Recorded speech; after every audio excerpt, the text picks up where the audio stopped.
최근 열린 국회 예산결산특별위원회 전체 회의에서 정부가 할당 관세를 무분별하게 확대하고 있다는 문제가 제기됐습니다.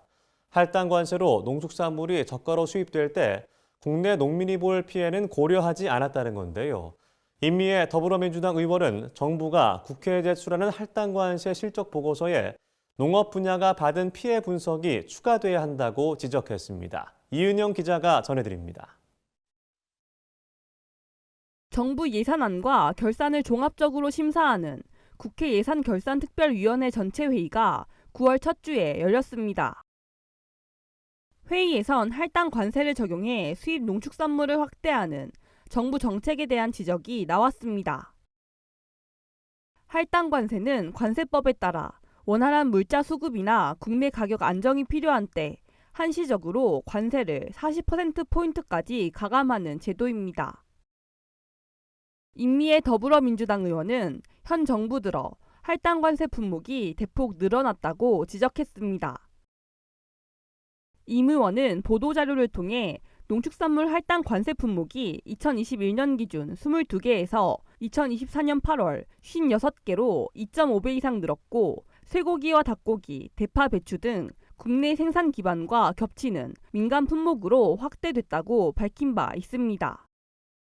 24년도에는 70종에 이르면서 우리가 국내의 생산 기반과 겹치는 품목들이 상당히 많이 들어와 있습니다. 이러다 보니 농민들은 억울한 겁니다.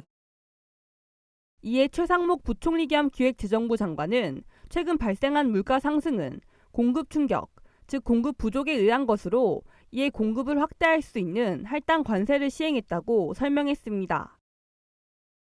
23년도, 24년도에 저희 최근의 물가 상승에는 비용, 공급 측 충격이었습니다. 공급 측면의 인플레이션에 대해서는 저런 할당 관세가 유효한 수단으로 저희 생각을 해서 했던 것입니다. 임 의원은 이어진 질의에서 할당 관세 적용이 농림축산 등 국내 생산 기반에 미치는 영향을 분석, 평가하는 절차가 마련돼야 한다고 말했습니다.